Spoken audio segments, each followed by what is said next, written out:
Magandang araw po sa inyong lahat, lalo na sa ating mga pinuno, kawal at kawani ng Hukbong Katihan ng Pilipinas. Ako po si Father Dion ng Post-Catholic Chaplain ng Headquarters and Headquarters Support Group, Philippine Army.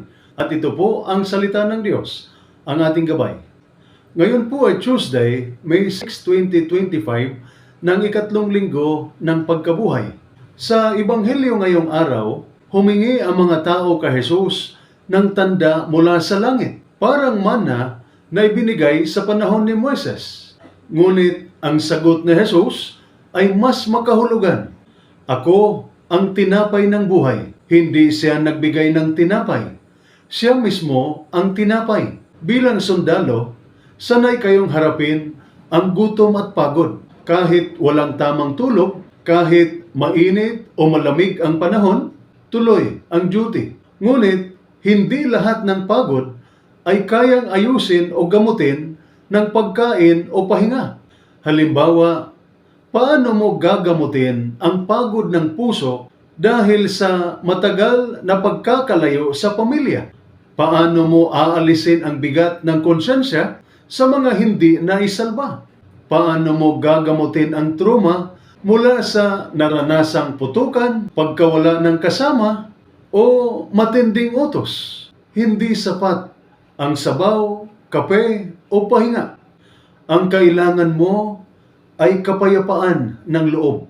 At ito ay matatagpuan lamang natin kay Jesus. Si Jesus ang tinapay ng kaluluwang pagod. Ang tinapay na ito ay hindi lang pampabusog ng tiyan, kundi lakas ng loob para sa mga dumaraan sa tahimik na laban. Kapag sinabi ni Jesus, ang lumalapit sa akin ay hindi magugutom kailanman, ang ibig niyang sabihin ay hindi man mawawala ang gulo sa paligid, ngunit hindi ka na mauubusan ng lakas sa loob. Halimbawa, may sundalong busog, bagong kain mula sa mess hall, ngunit tahimik at malungkot. Hindi gutom sa pagkain, gutom sa direksyon. Hindi niya masabi, ngunit ramdam niyang mabigat ang loob. Dumalo siya sa simpleng mesa sa kampo, tahimik, walang ingranding sermon.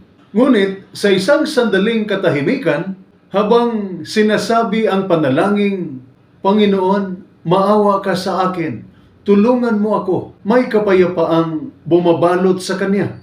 Hindi dahil nawala ang problema, kundi dahil ramdam niyang hindi siya nag-iisa. Mga kapatid, baka marami sa atin ang busog sa labas, ngunit gutom sa loob. May sweldo, may ranggo, may barracks, ngunit may lungkot, takot, o pagkalito na hindi mo masabi. Lumapit ka kay Jesus. Siya ang tinapay ng buhay. Hindi mo kailangang maging perpekto para lapitan siya. Ang kailangan lang ay bukas na puso at simpleng panalangin. Ito po ang salita ng Diyos, ang ating gabay. Manalangin tayo. Panginoong Hesus, Ikaw ang aking tinapay ng buhay. Busugin mo ang aking pagod na puso. Palakasin mo ako, hindi lang para sa laban sa labas, kundi lalo na sa tahimik na laban sa loob ko. Ikaw ang tanging lakas na hindi nauubos. Amen. At sumainyo at sa inyong pamilya ang pagpapala ng makapangyarihang Diyos, Ama, Anak at Espiritu Santo. Amen.